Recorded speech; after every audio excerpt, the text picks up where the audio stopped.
घोटकी में आम चूंडू वेझो ईंदे ही सियासी सरगर्मियूं तेज़ थी वयूं आहिनि। आम चूंडुनि जे सिलसिले में पीपल्स पार्टी जे सूबाई तक PS21 जे उम्मीदवार अॻूणे सूबाई वज़ीर सरदार अली नवाज़ उर्फ राजा खान महर जी मेज़बानी में राजा हाउस घोटकी में हिकु प्रोग्राम मुनक़द कयो वियो।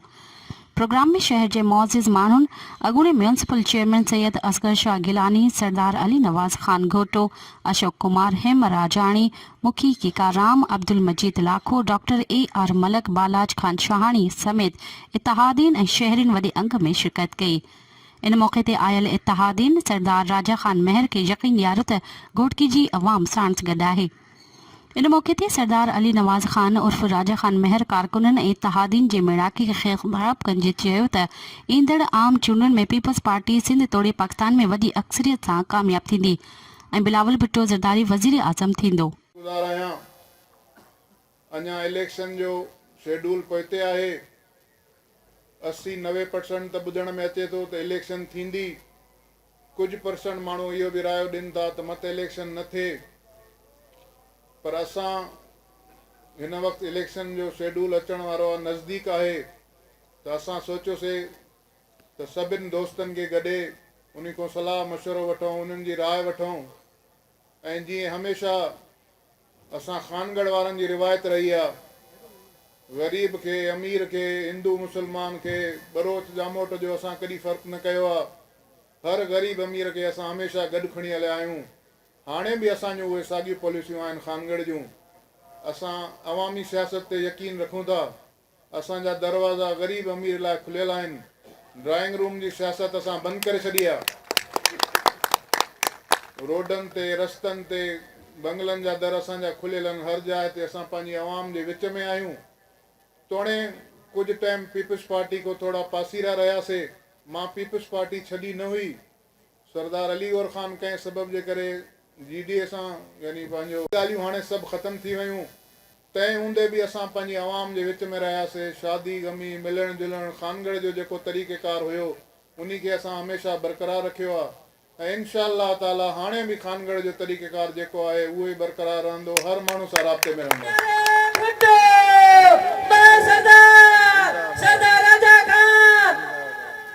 असां हमेशह इज़त ॾेई करे इज़त वरिती आहे। ग़रीब अमीर जी इज़त कंदा आहियूं। ऐं इंशा अल्लाह ताला खानगढ़ जो तरीक़ो इहो ई हाणे बि रहंदो। हिते अमन क़ाइमु कंदासीं। तव्हां हिन पोयनि 4 सालनि में ॾिठो त हिते केॾी बदअमनी थी वई आहे। ऐं हिते अमन क़ाइमु कंदासीं। हिते वरी तरक़ी जो सफ़र जारी कंदासीं। नौजवाननि खे रोज़गार वठी ॾींदासीं इंशा अल्लाह ताला।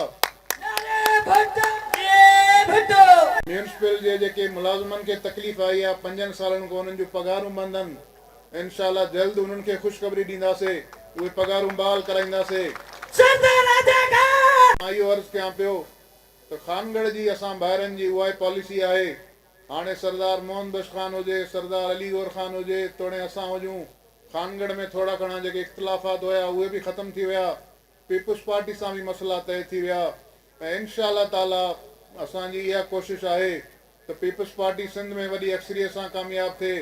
पीपल्स पार्टी पाकिस्तान में वॾी अक्सरियत सां कामयाबु थिए। बिलावल भुट्टो साहब खे इंशा अल्लाह असां वज़ीर आज़म ॾिसणु चाहियूं था। असांजी दिलि जी ख़्वाहिश बि आहे, असांजी दुआ बि आहे। ऐं सिंध में असां पीपल्स पार्टी जी गवर्नमेंट ॾिसणु चाहियूं था। पोइ इंशा अल्लाह तव्हां घोटकी वारनि लाइ अमन बि वापसि अची वेंदो, तरक़ी जो सफ़र बि अची वेंदो। ऐं इंशा अल्लाह ताला इहे रहियल स्कीमूं जेके असां ॾिनियूंसीं, जंहिंजो शाह साहब ज़िक्र करे वियो, 3 अरब 10 करोड़ जूं स्कीमूं मां हिते शहर में ॾिनियूं, जेके असांजा हाणे मुखालिफ़ जॾहिं असां पीपल्स पार्टी को पोइते हटियासीं त उहे सभु फंड्स वठी पाण हड़प करे विया। को ड्रेनेज जो कमु न थियो जेको असांजे दौर में थियो।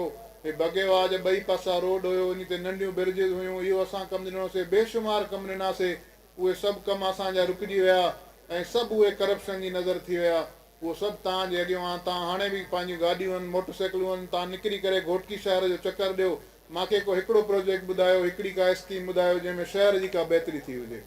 इहे सभई करप्शन जी नज़र थियूं। तव्हां इहे सभु ॾिसो था। मूंखे वधीक ॻाल्हाइण या सम्झाइण जी ज़रूरत न आहे, पर इंशा अल्लाह ताला असां वरी ईंदासीं। पाकिस्तान पीपल्स पार्टी सिंध में गवर्नमेंट ठाहींदी। इहे तव्हांजूं वरी स्कीमूं बहाल थींदियूं। घोटकी शहर जूं वरी रौनकूं बहाल थींदियूं। हिते अमन रहंदो ऐं हिते तरक़ी जो सफ़र इंशा अल्लाह ताला जारी थींदो।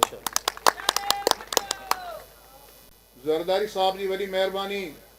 ज़रदारी साहब खानगढ़ शरीफ़ आयो, उन जी महिरबानी ॻाल्हियूं उन सां अॻु में थी वियूं, बिलावल भुट्टो साहब सां थी वियूं, सॼी पार्टी जेकी क़यादत आहे उन सां ॻाल्हियूं थी वियूं, वरी ज़रदारी साहब आयो त हाणे इन में त का गुंजाइश बची न। हाणे असां बि पीपल्स पार्टी सां ऐं जेके ॿिया दोस्त आहिनि पीपल्स पार्टी सां, असांजे अचण सां यानी 3 ज़िला क्लियर थी विया। शिकारपुर ज़िले जा गौस खान महर वारा बि अची विया, असां बि घोटकी खां अची वियासीं। सखर ज़िलो, घोटकी ज़िलो, शिकारपुर ज़िलो इंशाल्लाह हाणे क्लीन स्वीप कंदो। पीपल्स पार्टी वॾी अक्सीरे सां कामयाबु थींदी। मां काफ़ी दोस्त सॼा असांजो राब्तो इहो आहे, सुभाणे बि असांजो साॻियो ई प्रोग्राम आहे, उन खां पोइ बि असां शेड्यूल पंहिंजो ठाहे छॾियो आहे। 28 तारीख़ ते इंशाल्लाह ताला या 30 तारीख़ ते इलेक्शन जो शेड्यूल ईंदो। इलेक्शन थींदी त असां अञा वधीक एक्टिव थींदासीं इंशाल्लाह ताला। तव्हां सभिनी दोस्तनि वटि ईंदासीं, घर घर ईंदासीं, दर दर ईंदासीं। जेको असांजो सियासी तरीक़ो आहे इंशाल्लाह पंहिंजी कंपेन खे मज़बूत तरीक़े सां हलाए करे पीपल्स पार्टी खे खटलाईंदासीं, पीपल्स पार्टी जे नुमाइंदनि खे खटलाईंदासीं इंशाल्लाह ताला। बिलावल भुट्टो साहब अचण वारे वक़्त में वज़ीर आज़म थींदो इंशाल्लाह ताला। मुखालफ़न ते मां ॿियो कुझु न ॻाल्हाईंदुसि, तव्हां पाण सम्झो था उनजे किरदार खे, हर शइ खे। इहा वॾी तकलीफ़ आहे त महर सरदार वापसि छो अची विया। पने अकिल जो अवाम बि उन्हनि मुंहिंजो बेज़ार आहे। न उन्हनि खे उतां वारनि खे चयूं त असांखे जेके फंड्स मिलनि था असां घोटकी ॾियूं था, घोटकी वारनि खे चयूं त पने अकिल ॾियूं था। न हेॾो वारनि खे कुझु मिलियो, न होॾो वारनि खे कुझु मिलियो। पने अकिल जो अवाम बि नाराज़ वेठो आहे, घोटकी जो अवाम त उहो ई असां सां गॾु हुयो। पर मां उन्हनि लाइ इहो चवंदुमि त बाबा ग़रीब जा ॿार हुयो, तव्हांखे दाव चङो लॻी वियो, तव्हां बख़्त वारा थी वियो। तव्हां हाणे अॼुकल्ह लैंड क्रूज़रनि में घुमो था, पर घोटकी जो अवाम त सॼो कुझु सम्झे थो। मां उनखे छा सम्झायां, इहे पैसा काॾों आया, असांजूं स्कीमां काॾे वियूं। इहो जेको पैसा थोरा घणा स्कीमनि में ॾिनो त उनजे मथां वरी इंचार्ज जेके कयूं उहे भता खोर ऐं जुआरी चूंडे चूंडे घोटकी जा माण्हू अहिड़ा रखियऊं जेके सॼो ॾींहुं कारोबार इहो कंदा आहिनि। त असांजी आवाम खे कुझु कोन मिलियो इंशाल्लाह ताला। असां इहो उन्हनि लाइ बि मां इहो चवंदुसि त तव्हां पार्टी डिसिप्लिन जो ख़्यालु कयो ऐं पने अकिल ताईं महदूद रहो। जेके पीपल्स पार्टी फ़ैसिला करे थी उन्हनि खे क़बूल कयो। पीपल्स पार्टी खे मज़बूत कंदासीं तॾहिं पाण कामयाबु थींदासीं। अगरि पीपल्स पार्टी मज़बूत न रहंदी त पोइ असांजे MP MLA थियण सां कहिड़ो फ़र्क़ु पवंदो। इंशाल्लाह ताला पीपल्स पार्टी ज़रूरु कामयाबु थींदी। उहे पंहिंजी जाइ ते रहनि, पनो अकिल खे संभालनि। असां सभु घोटकी में तव्हांजी ख़िदमत लाइ आहियूं। इंशाल्लाह ताला हिते इलेक्शनूं जेके थींदियूं बराए नाम थींदियूं, पंहिंजी सभिनि जी पंहिंजी कामयाबी थींदी तव्हांजी मदद सां। ऐं इंशाल्लाह ताला पीपल्स पार्टी वॾी अक्सीरियत सां सिंध में कामयाबु थी अची गवर्नमेंट ठाहींदी इंशाल्लाह ताला। गुज़ार आहियां। नाज़रीन अवां खे ॿुधाईंदा हलूं त घोटकी में इलेक्शन जूं सरगर्मियूं तेज़ थी वियूं आहिनि।